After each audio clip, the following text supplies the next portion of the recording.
السلام عليكم ورحمة الله تعالى وبركاته. بسم الله الرحمن الرحيم. ரியாலு சாலிஹீன் பாடம் 68.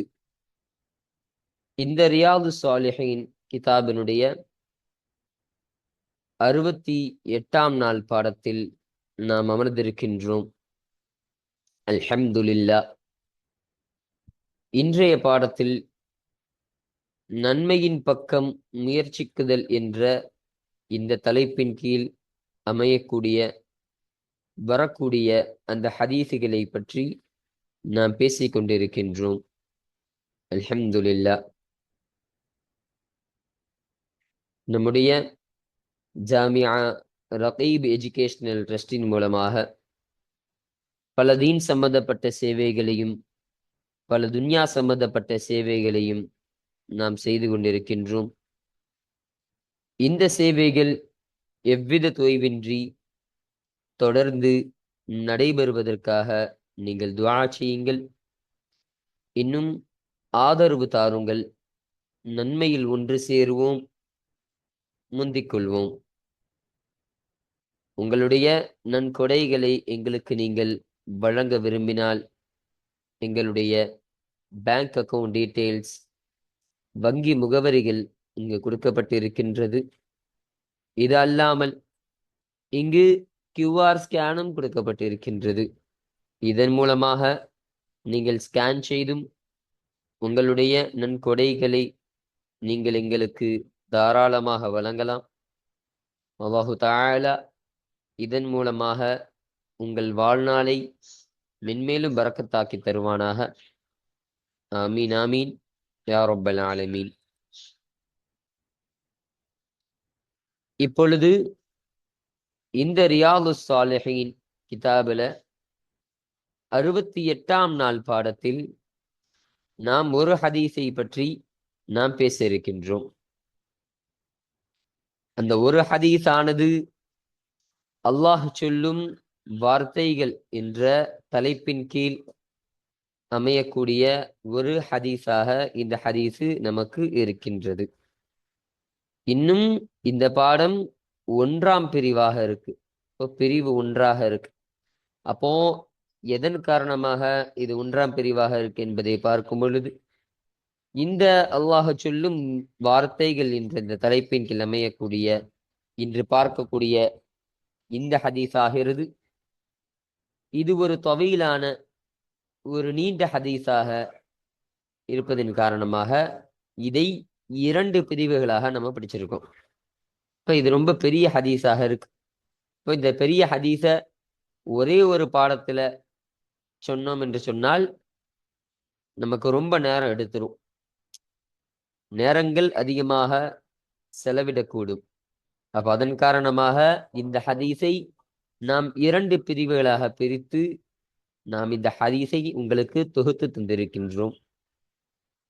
இப்பொழுது இந்த பாடம் என்பது இந்த ஹதீஸினுடைய 1ஆம் பிரிவாக இது அமைகின்றது.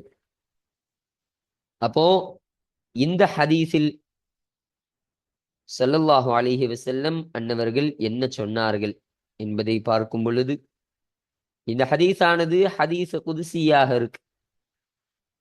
அல்லாஹ்வினுடைய வார்த்தையை கொண்டு அல்லாஹ் சொன்ன அந்த விஷயத்தை கொண்டு ஸல்லல்லாஹு அலைஹி வஸல்லம் அவர்கள் அறிவிக்கக்கூடிய ஒரு ஹதீஸாக இந்த ஹதீஸ் அமையக்கூடியதாக இருக்கு.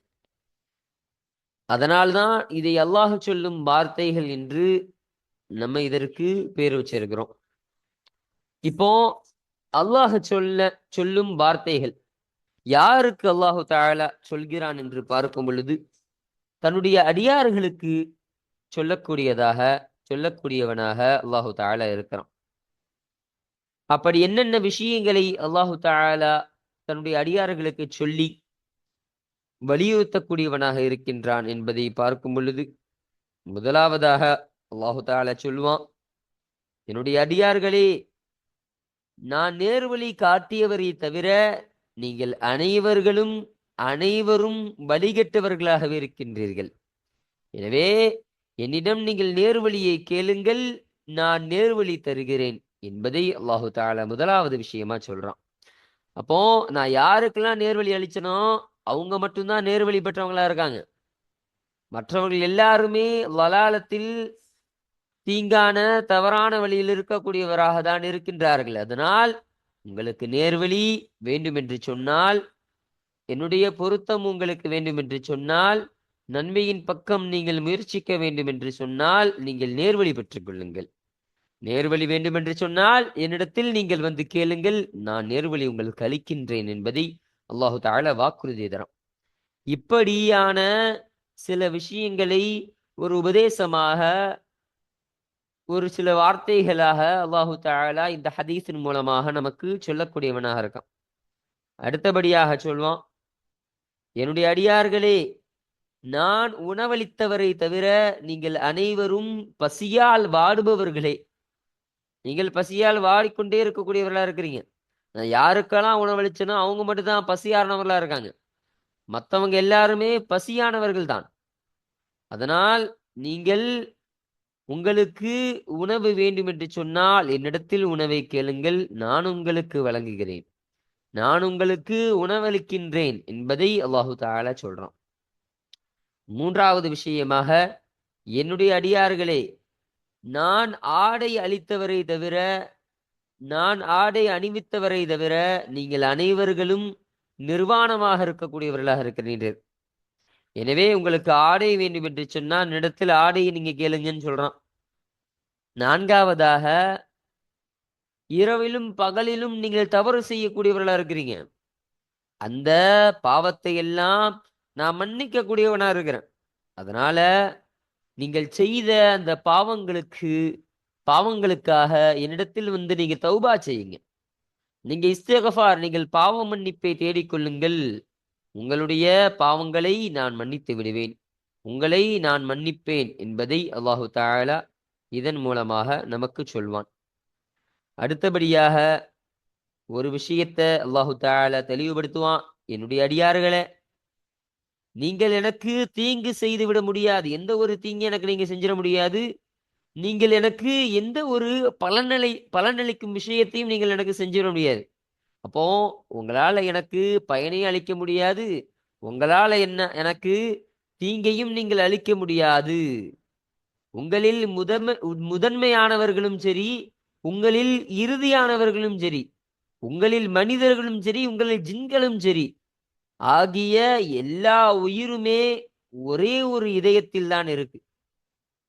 ஒரே ஒரு இதயத்தில் இரையச்சம் இருந்தாலும், இந்த உங்கள் இருக்கக்கூடிய இந்த ஜின்னாக இருந்தாலும் சரி, மனிதராக இருந்தாலும் சரி, அதுல ஒரே ஒரு இதயத்துல மட்டும்தான் இரையச்சம் இருக்கு. அல்லாஹ்வை அதிகம் அஞ்சக்கூடிய செயல் இருந்தாலும் அது என்னுடைய நிர்வாகத்தில் எதையும் அதிகப்படுத்தி விடாது. அப்போ உங்கள்ட்ட இருக்கக்கூடிய அந்த தக்குவா என் நிர்வாகத்துல என்னுடைய அந்தஸ்தை கூட்டக்கூடியதா இருக்குமா? கிடையாது. நானாக இருக்கக்கூடியவனா இருக்கிறேன். அதனால் நீங்கள் செய்யக்கூடிய எந்த ஒரு நல்ல காரியம் இருந்தாலும் சரி, பயனளிக்கக்கூடிய காரியம் இருந்தாலும் சரி, தீங்களிக்கக்கூடிய காரியங்களா இருந்தாலும் சரி, அதன் மூலமாக எனக்கு எந்த ஒரு தீங்கும் ஏற்படாது என்பதை அல்லாஹு தஆலா இதன் மூலமாக சொல்ல வருகிறான். இன்னும் சொல்றான், என் அடியார்களே, உங்கள முதன்மையானவர்களா இருந்தாலும் சரி, உங்கள இறுதியானவர்களா இருந்தாலும் சரி, உங்கள ஜின் வகையா இருந்தாலும் சரி, மனிதர் வகையா இருந்தாலும் சரி, எந்த ஒரு இதயமும் அதிகம் குற்றம் நிறைந்ததாக இருந்தாலும் அது என் நிறுவனத்துல எதையும் அது குறைத்து விடாது. அப்போ உங்கள்கிட்ட நீங்க அளிக்கக்கூடிய அந்த பயனுள்ள விஷயமாக இருந்தாலும் சரி, அது எனக்கு எந்த ஒரு விஷயத்தையும் கூட்டிட போறதும் கிடையாது. நீங்கள் தீங்கு செய்யக்கூடியவர்களா இருந்தாலும் சரி, உங்கள்கிட்ட ரொம்ப பாவம் குற்றம் நிறைந்ததாக இருந்தாலும் சரி உங்க இதயம், அது என் நிர்வாகத்துல எதையும் குறைத்து விடக்கூடியதும் கிடையாது என்பதை அல்லாஹு தஆலா தெளிவுபடுத்துறான். அப்போ இந்த ஹதீஸ்ல இப்படியான பல விஷயங்களை அல்லாஹு தஆலா கூறிக்கொண்டே வரக்கூடியவனாக இது இருக்கின்றான். அப்போ இந்த ஹதீஸினுடைய நம்ம பாதி கருத்தை நம்ம பார்த்தாச்சு. இப்போ இதனுடைய அந்த விளக்கத்தையும் தர்ஜிமாக்களையும் நம்ம ஹதீஸ் வாசிக்கும் போது பார்ப்போம். இன்ஷா அல்லாஹ் இதனுடைய கூடுதல் விளக்கத்தை, இதனுடைய இன்னொரு பாதியான அந்த விஷயத்தை, அல்லாஹ் சொல்லக்கூடிய அந்த வார்த்தைகளை நாம் இரண்டாம் பிரிவான 69ஆம் பாடத்துல நாம் இன்ஷா அல்லாஹ் நாம் பார்ப்போம். அல்ஹம்துலில்லாஹ். இப்போ நம்ம கிதாபை பார்ப்போம். 111வது ஹதீஸ். இந்த ரியாது ஸாலிஹீன் கிதாபுல பதிவு செய்யப்படக்கூடிய அந்த ஹதீஸ்ல, அந்த ஹதீஸின் பிரகாரம், அந்த வரிசையின் பிரகாரம் இது 111வது ஹதீஸாக இந்த ஹதீஸானது அமைகின்றது. அஸ்ஸாபிஉ அஷர, இன்னும் இந்த ஹதீஸு 17வது ஹதீஸாகவும் இது இருக்கின்றது. இந்த பாபுல் முஜாஹதா, நன்மையின் பக்கம் முயற்சிக்குதல் என்ற தலைப்பின் கீழ் அமையக்கூடிய இந்த ஹதீஸ்ல இது 17வது ஹதீஸாகவும் இந்த ஹதீஸானது இருக்கின்றது. அப்போ இந்த ஹதீஸு யாரை தொட்டும் அறிவிக்கப்படக்கூடிய ஹதீஸாக இருக்கின்றது என்பதை நாம் பார்க்கும் பொழுது, அன் சயீத் இப்னி அப்துல் அசீஸ் என்பவரை தொட்டும், அன் ரபிஅத் இப்னி யஸீத் அவர்களை தொட்டும், அன் அபி இத்ரீஸுல் ஹவுலானி அன் அபி தர்ரின் ஜுந்துப் இப்னி ஜுனாதத ரலியல்லாஹு அன்ஹு, அன் சயீத் இப்னி அப்துல் அசீஸ் அன் ரபிஅத் இப்னி யஸீத் அன் அபி இத்ரீஸுல் ஹவுலானி அன் அபி தர்ரின் ஜுந்துப் இப்னி ஜுனாதத ரலியல்லாஹு அன்ஹு. அப்போ அப்துல் அசீஸ் என்பவருடைய மகனான சயீத் என்பவரை தொட்டும், யசீத் என்பவருடைய மகனான ரபியா என்பவரை தொட்டும், அபு இத்ரீஸ் அல் ஹவுலானி என்று சொல்லப்படக்கூடிய அவர்களை தொட்டும், அன் அபீதரின் அபூதர் என்ற ஜுந்துப் இப்னு ஜுனாதா என்பவருடைய மகனான ஜுந்துப் ரலியல்லாஹு அன்ஹு அவர்களை தொட்டும் அறிவிக்கப்படக்கூடிய ஹதீஸாக இந்த ஹதீஸானது இருக்கு. அப்ப இவங்க மட்டும்தான் சஹாபி. இந்த அபூதர் ஜுந்துப் இப்னு ஜுனாதா ரலியல்லாஹு அன்ஹு இவங்க தான் இந்த இதிலேயே சஹாபி. மற்றவர்கள் எல்லாம் பின் வந்தவர்கள் தான். பிறகு வந்தவர்கள் தான் இந்த இங்கு சொல்லப்பட்ட இந்த 3 நபர்களும். சரிங்களா? அப்போ இந்த ஹதீஸானது இந்த சஹாபியிடம் இருந்து ஒருவருக்கு பின் ஒருவராக அந்த ஹதீஸ் கடத்தப்பட்டு இறுதியில் சயீத் இப்னு அப்துல் அசீஸ் என்று சொல்லப்படக்கூடிய அவர்களிடம் இருந்து முஸ்லிம் இமாம் அவர்கள் கேட்டுள்ளார்கள் என்பதாக நம்ம சொல்லுவோம். அப்ப பாருங்க, ரதியல்லாஹு அன்ஹு அவர்களை தொட்டும் அல்லாஹு தஆலா பொருந்திக் கொள்வானாக. அனின் நபியி ஸல்லல்லாஹு அலைஹி வஸல்லம், நபி ஸல்லல்லாஹு அலைஹி வஸல்லம் அவர்களை தொட்டும் இவர்கள் எல்லாம் அறிவிக்கிறாங்க. இப்ப ஸல்லல்லாஹு அலைஹி வஸல்லம் அவங்க சொன்னதாக அறிவிக்கிறாங்க. எதுல? ஃபீமா ஒன்றில், யர்வி அனில்லாஹி, அல்லாஹுவை தொட்டும் ஸல்லல்லாஹு அலைஹி வஸல்லம் அவர்கள் எதை அறிவிப்பு செய்வார்களோ அந்த விஷயத்தில் உள்ள ஒன்றிலே உள்ளதாகும். தபாரக, பரக்கத்து பொருந்தியவனான, வ தஆலா இன்னும் உயர்ந்த அந்த அல்லாஹு தஆலா. அப்போ இந்த ஹதீஸானது ஹதீஸ் குதுசியாக இருக்கு. அல்லாஹு தஆலா அவனுடைய அந்த சொல்லில் கட்டுப்பட்ட ஹதீஸாக இந்த ஹதீஸானது அமையக்கூடியதாக இது இருக்கின்றது என்பதை இதன் மூலமாக பதிவு செய்யறாங்க. அப்போ இது ஹதீஸ் குதுசி. அன்னஹு கால, நிச்சயமாக அந்த அல்லாஹு தஆலா சொன்னதாக யர்வி ஸல்லல்லாஹு அலைஹி வஸல்லம் அவர்கள் அறிவித்தார்கள். அப்போ இந்த எர்வியினுடைய ஃபாயிலு ஸல்லல்லாஹு அலைஹி வஸல்லம் அவர்கள், இதனுடைய மஃஊல் தான் இந்த அன்னஹு கால என்பதாகும். யா இபாதி, என்னுடைய அடியார்களே, இன்னி நிச்சயமாக நான், ஹர்ரம்துல் லுல்ம, அநீதத்தை நான் ஹராமாக்கினேன், அலா நப்சி, என்னுடைய நப்சின் மீது நான் அநீதத்தை ஹராமாக்கினேன். அடியார்களே, அநீதம் என்ற அந்த காரியம், அநியாயம் என்ற அந்த காரியம் என்பதை எனக்கு நான் ஹராமாக்கிட்டேன்னு அல்லாஹு தஆலா சொல்றான். இப்ப எனக்கு நான் ஹராமாக்கிட்டேன்னா அதை எப்பொழுதும் நான் செய்ய மாட்டேன்.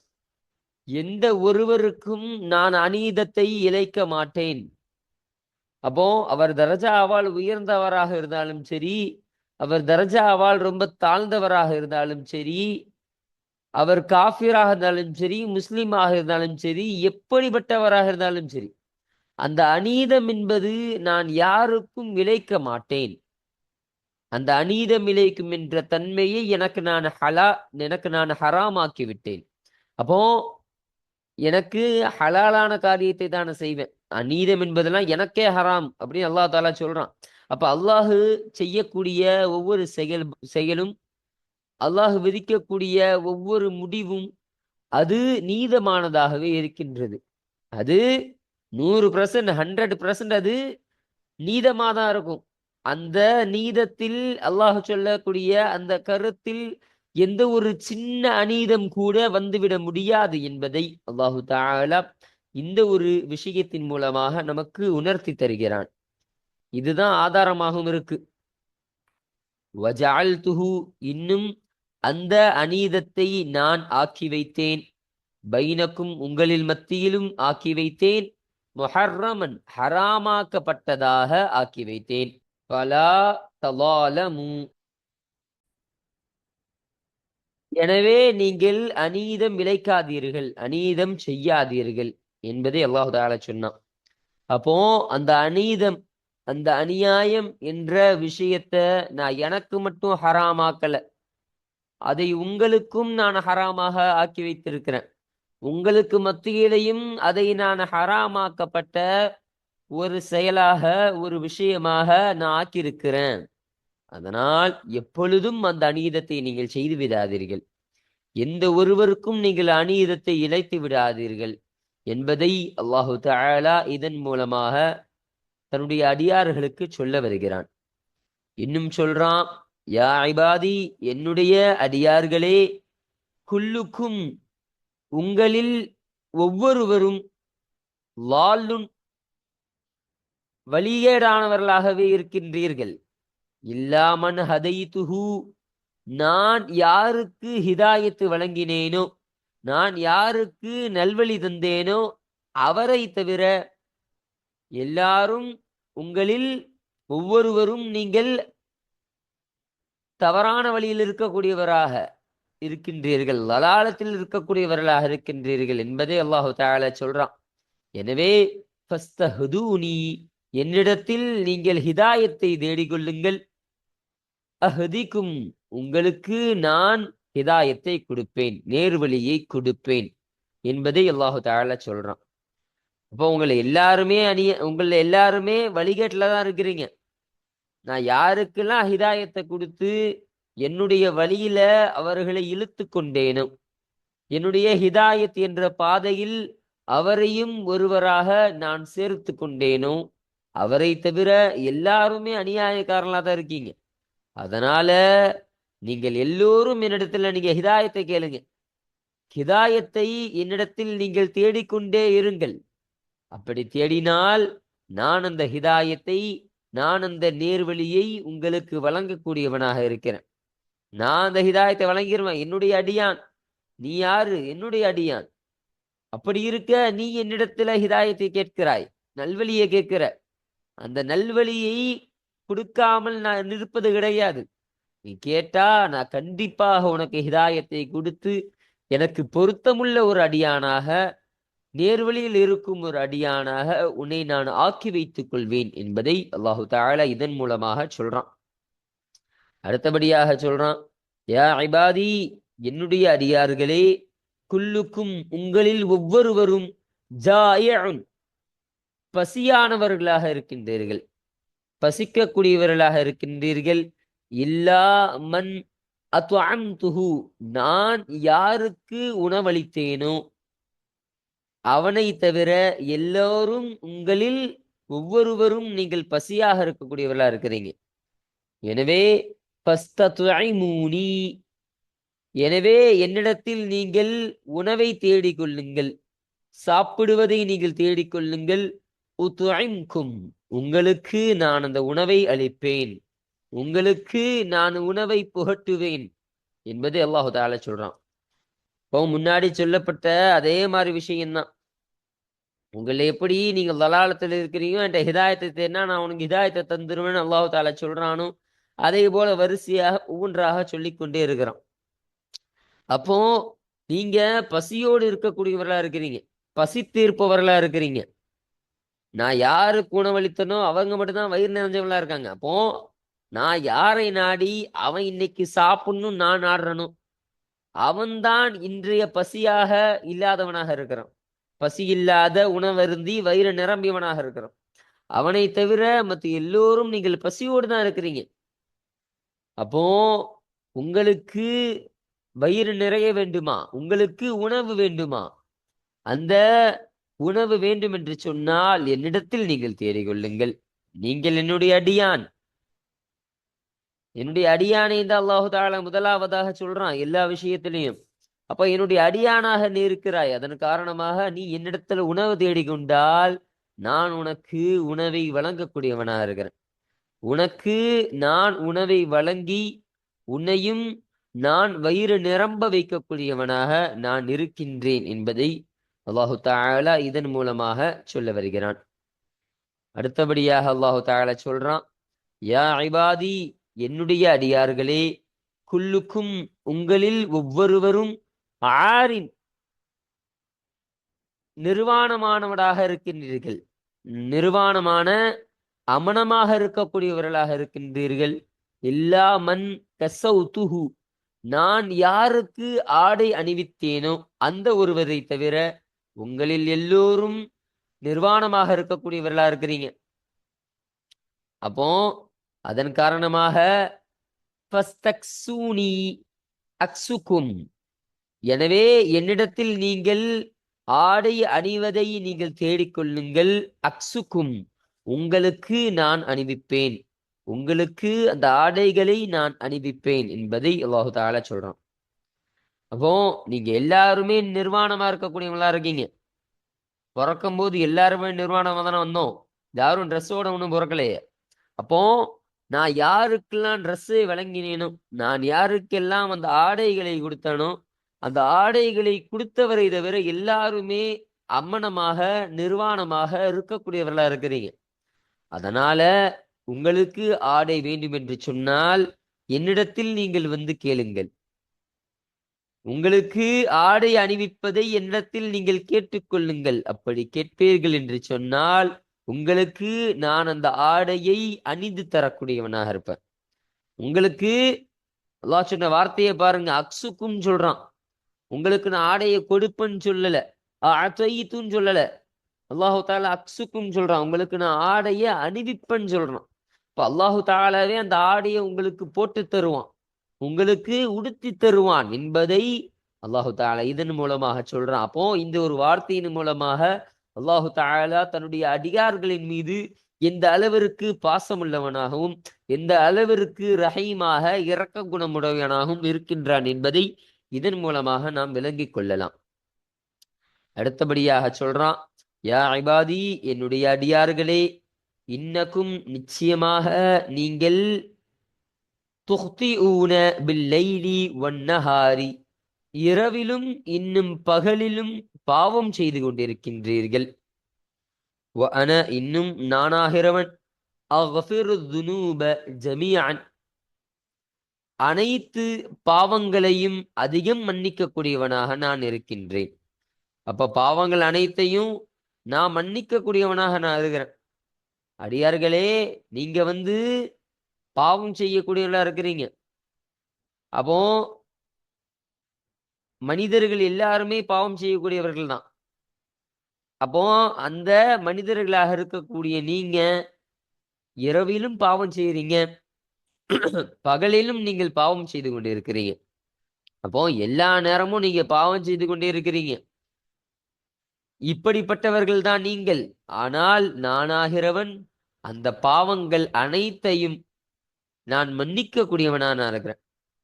நான் மொத்த பாவத்தையும், உங்கள்ட்ட இருக்கக்கூடிய எல்லா பாவத்தையும் மன்னித்து உங்களை ஒரு சாலிஹான, ஒரு நல்லோரான ஒருவரான நான் உங்களை ஆக்கி விடுவேன். நான் அப்படிப்பட்டவன் தான் நான் என்பதை அல்லாஹு தஆலா சொல்லி, ஃபஸ்தக்ஃபிரூனி, எனவே என்னிடத்தில் நீங்கள் இஸ்திக்ஃபார் செய்யுங்கள், பாவ மன்னிப்பை தேடிக்கொள்ளுங்கள். அக்ஃபிர் லக்கும், உங்களுக்கு நான் மன்னித்து தருவேன் என்பதை அல்லாஹு தஆலா சொல்றான். அப்போ உங்களை நான் மன்னிப்பேன்னு சொல்றான். அப்போ நீங்க பாவம் செய்யக்கூடியவங்க, நான் பாவத்தை மன்னிக்க கூடியவன். நீங்கள் என்னால் படைக்கப்பட்டவர்கள், அதனால் நீங்கள் பாவம் செய்வீங்க. நான் உங்களை படைத்தவன், நான் உங்களை மன்னிக்க கூடியவன், நீங்க செய்யக்கூடிய எல்லா பாவத்தையும் நான் மன்னிக்க கூடியவனா இருக்கிறேன். அதனால உங்கள் பாவங்கள் மன்னிக்கப்பட வேண்டும் என்று சொன்னால், என்னுடைய பொருத்தத்தை நீங்கள் பெற வேண்டும் என்று சொன்னால், உங்கள் நன்மையின் பக்கம் நீங்கள் விரைந்து செல்ல வேண்டும் என்று சொன்னால், உங்கள் பாவத்தை நீங்கள் போக்கிக் கொள்ளணும். அப்ப உங்களுடைய பாவத்தை நீங்க போக்கிக் கொள்ளணும்னு சொன்னா, என்னிடத்தில் நீங்கள் இஸ்திக்ஃபார் செய்யுங்கள், நீங்கள் பாவ மன்னிப்பை தேடிக்கொள்ளுங்கள், உங்களை நான் மன்னித்து விடுவேன் என்பதை அல்லாஹு தஆலா ஒரு உறுதிகோலாக இந்த ஒரு விஷயத்தை நமக்கு இங்கு சொல்லி தருகிறான். அப்போ முன்னாடி சொன்ன மாதிரியே இந்த ஹதீஸு ஒரு நீண்ட ஹதீஸாக இருக்கு. அதனால இதோட இந்த பாடத்தை நம்ம நிறைவு செஞ்சுக்கிறோம். இன்ஷா அல்லாஹ் அடுத்த பாடத்துல இருந்து இந்த யா இபாதி இன்னக்கும் என்று தொடங்கப்படக்கூடிய இந்த ஒரு வார்த்தையிலிருந்து இன்ஷா அல்லாஹ் நாம் அடுத்த பாடத்தில் நாம் பார்ப்போம். வாஹிரு தஅவானா அனில் ஹம்துலில்லாஹி ரப்பில் ஆலமீன். அஸ்ஸலாமு அலைக்கும் வரஹ்மத்துல்லாஹி தஆலா வபரகாத்துஹு.